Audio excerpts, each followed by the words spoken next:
through several wars, I realized if we fail, it's important for us never to be discouraged. We rise by rising with others and raising others as well on the way. Own your expertise. I think that's really something that women tend to forget. Success isn't just something that is individual. Success is a collective effort.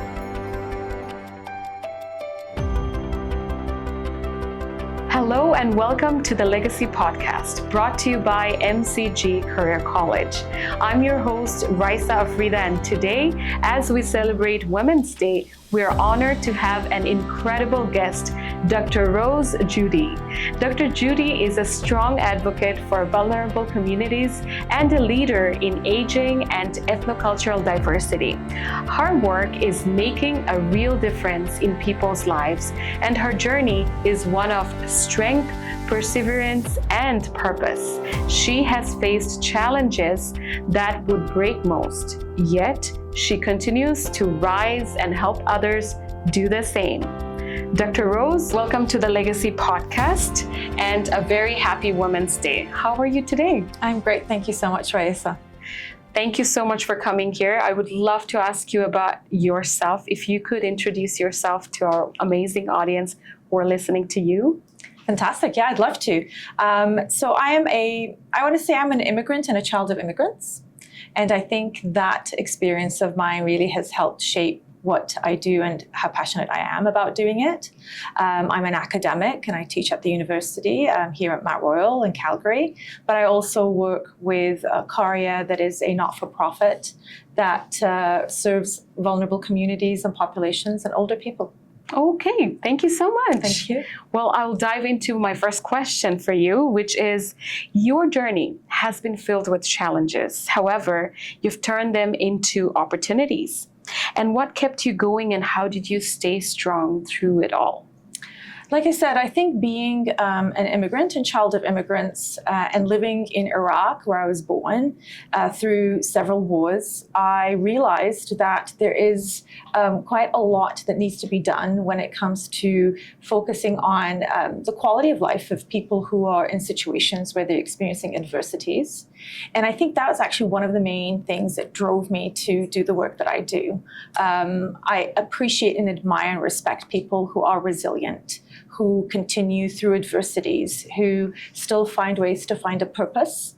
And I think what I've tried to do is, through that admiration really, is to take on some of those tools and try to shape it in ways where I can continue to serve people who are living through or continue to live through adversities as well. Thank you so much. Well, women often face barriers when trying to lead or to make a difference, as you know that very well. What advice do you have for women who want to break through those barriers? That is a fantastic question. And I think this is a very common question that we think about as women, especially women who come from ethnically diverse backgrounds, but women in general, I believe, and especially when we reach a particular age. We know conversations circulate around ageism, for example, when people get discriminated because of how old they are. And I think add to that being a woman, and add to that if you have an ethnic name or if you look ethno-diverse, I think those really add to some of the challenges that we come across.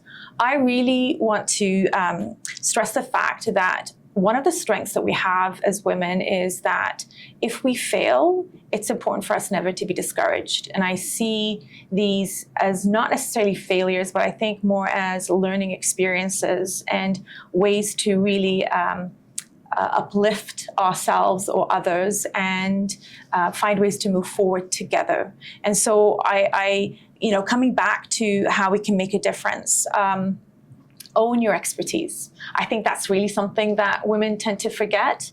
Own your voice, stand solid ground, even if you find people, maybe thinking against it or trying to dissuade you from thinking about it.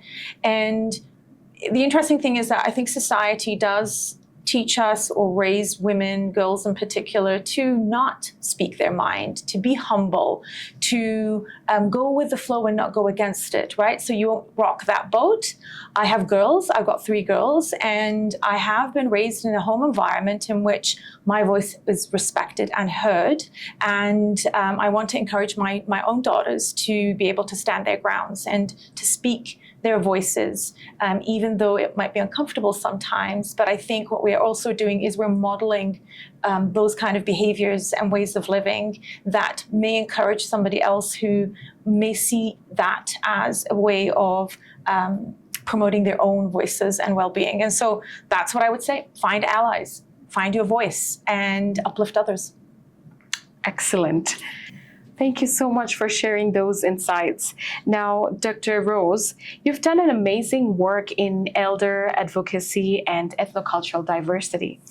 Now, what led you to this path, and how do you see women playing a bigger role in this space? I've always believed that the quality of the life a person can live in a society really is exemplified by the way that we treat our people in general, but older people in particular. I find older adults to be vessels of knowledge. Some of them are vessels of wisdom.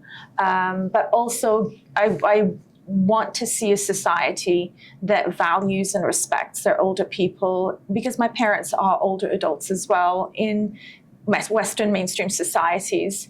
I find that women in particular, if you look at the research, if you look at our communities, women are caregivers, they're carers, they're caretakers of family members. They tend to be the ones who would give up a job to look after family members and dependents.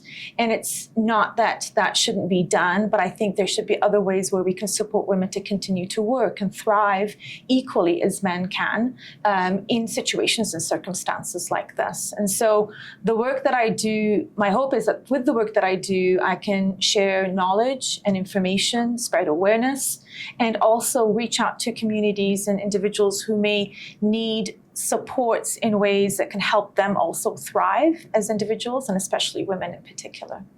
That's amazing to know. Thank you so much for sharing that.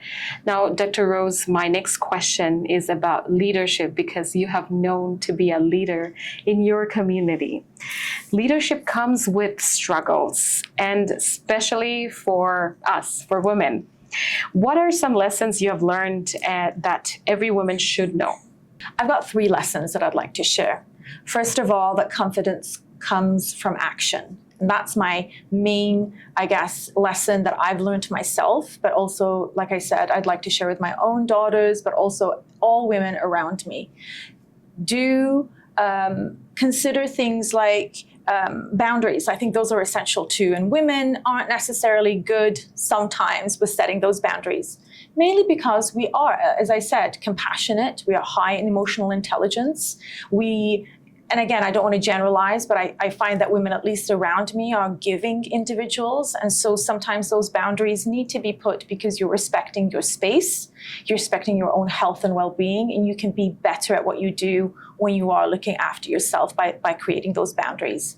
The third lesson is that your voice matters.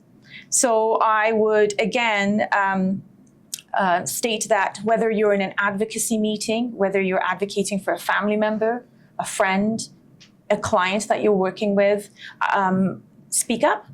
I teach at the university, like I said, and I would always remind my students, you might not like to do presentations or group projects where you're talking, but the reality is if you are a psych major, a social worker, a nurse, or in any field where you are going to be an advocate for people, you have to feel comfortable with hearing your voice, respecting your voice, and being able to share what you feel is going to be right for the people that you're serving. Wow, thank you so much, Dr. Rose. I was actually writing down those notes that first is action, second is barrier, and third is voice matters. So speak up. Now, my next question is about something you've already done, and I know that it's making a very positive impact, but I want the audience to know about it. You have developed a program to address elder mistreatment and abuse. And how has it made an impact? And how can other women contribute to this cause? this is a cause that's near and dear to my heart. And that's because, as I mentioned, I really feel strongly about advocating for older people and ensuring that everyone lives with respect and dignity intact. And so part of this project really, not only has it raised awareness about older adult mistreatment within ethnocultural communities in particular, but it's also raised awareness about the language that we use and the power of words, which is why I don't call it elder abuse. And that's because we come from that angle of how does this experience come across to people who do not speak English as a main language, and how can we address it in respectful ways that honors their experiences and journeys. So the program, as I mentioned, has raised awareness. One of the challenges I think that I probably always come across is that stigma attached to talking about something like this. So I think part of it also is trying to understand how, because words have power, how can we reframe the words that we're using from deficit words, words that are a bit scary, that may not be approachable, to what I would refer to as strength-based words, words that are empowering and uplifting and holds intact the dignity and agency of our older adult populations. I'd love for more women to be part of this conversation because, like I said, women tend to be caregivers or caretakers or even work in the social healthcare field where they are taking care of supporting older people. So I would love to have more of those conversations about how we can reframe the language that we're using and the approaches that we're using as well. And the more women move forward with promoting some of that positive strength-based dialogue, I think we're going to be an uplifted and thriving community. Oh, thank you so much for sharing that. Well, Dr. Rose, while you were talking, I was just thinking about my mom. She went back to school after maybe 35 or 40 years away from being school last time, right? So when she came to Canada, and it's actually like a few years ago that she went back to college, got herself a business diploma, and she graduated in Dean's Honors List. I was so proud to see my mom walk on the stage, and I never could think that she would do that. But before she signed up for college, even my dad or many of the family members would think like, oh, what is she gonna do now with that education? Is she gonna be successful? Does she have the computer skill? Like there were so many questions that was more negative, those negative words than the empowering words. Yeah. And even I had to talk to my dad and I'm like, it doesn't matter what she's gonna do with her education. She wants to go back to college and that's all, that's the only reason. Like if it makes her happy, then that's it. But you know what? She did get promoted in her work. She's so proud. She is now inspiring other women who are in her age, which is early 60s, to go back to school. Now, I would like to ask you the next question, and this is for young women who wants to follow your steps. So now many young women want to create change, but they don't know where to start. What's your advice for them? Well, first of all, to start. It would come naturally, right? And I think sometimes that's what I would always keep in mind, is that sometimes starting is hard because, like you were saying, we foresee what may not work and what challenges may happen. But I would always say those are things in the future. We don't know if those are going to be experienced or not. So why limit ourselves and already create barriers and foresee barriers when those may not even happen? And I think it's almost like, manifesting, really, manifest pride, manifest success, manifest wealth, manifest capability, manifest strength. Why don't we do that? And I think just as you were mentioning as well, sometimes the people around us might not be as encouraging, and that is hard. So that's why I say surround yourself by people who support you, who encourage you, who see that same vision as yours. And so I would suggest first and foremost to start. Don't create barriers when there aren't any there. And even if as you're starting, start small. See things in ways where you're not doing a big leap. It could be initially maybe a certificate and see how it goes, and then a diploma and then see how it goes.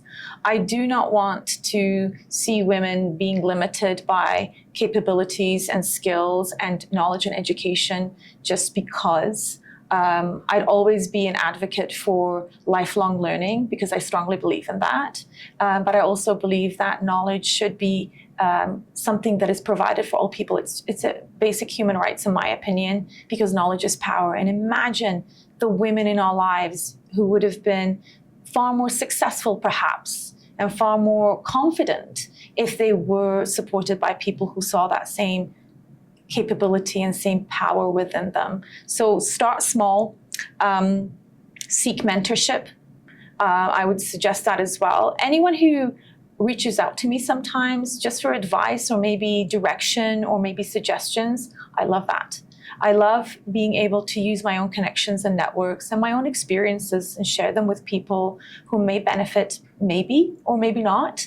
But just to share some of those experiences is crucial, I think, because it's selfish for us to go through life journeys and not share it with others. So maybe sometimes they don't make the same mistakes as we did. Maybe we can direct them in ways that we wished we had that same direction. So seek the guidance and support and mentorship of people who you value. And then last, I firmly believe in the ripple effect. When you provide people with that same support and same opportunities, I believe that support and opportunities will open up to us as well. And the more we give, the more will we receive as well. That's absolutely my motto too, and thank you so much for that. I was telling some of my friends also who are new to the country, and I was telling them that when I came to Canada 11 years ago, there were other women, mostly immigrant women, who helped me find jobs or how to get into school, those kind of things. And now I am doing that for others, and there's always going to be the other people who are going to pass it to the next generation, right? And this is how the whole community becomes such a wonderful community. Thank you so much for that. Now moving to our next question. Women supporting women is powerful. How can we uplift each other more, whether in our careers or in our communities? I think that's one of those questions that even sitting with other friends of mine, we usually discuss who is experiencing what goals has someone achieved, what are the successes looking like. And I think that speaks to the level of collaboration that we have. I would look at it more like shifting from competing with other women to collaborating with other women. And I think that is something that is important for us to keep in mind, because we're not competing against each other. In fact, part of uplifting each other is working together. We rise by rising with others and raising others as well on the way. And so I think the uplifting component, as I mentioned, is not thinking as women, especially even if they're in the same field as us, not looking at them as people that we need to compete with, but to collaborate and uplift as well. Like I said, I think part of this conversation also would lean towards women having the equal number of, or I would say even successful mentorship experiences and opportunities. Not just mentoring women, but also opening doors to them being included in spaces where strengthening and uplifting women is also addressed as well. It's one thing to say we mentor and can mentor women, but also I'd like the doors to open up to include women in ways to ask them, how can we move from and shift from the mentorship component to raising you and uplifting you and promoting you as well in those environments. We don't want a glass ceiling. We shouldn't have it. Absolutely, I agree with that. As we celebrate Women's Day, Dr. Joudi, what's the one message that you want to give it to, like spread it out towards your women audience that they can take home with? Well, I would share maybe several messages, but I'll compile them into one. Again, just really reiterating, you are enough. I think sometimes we lose and forget that we feel sometimes, really, especially for myself at least, that sometimes I need to do more and do better. Do I need to learn a different skill kind of to stick out or to be considered as successful as other people?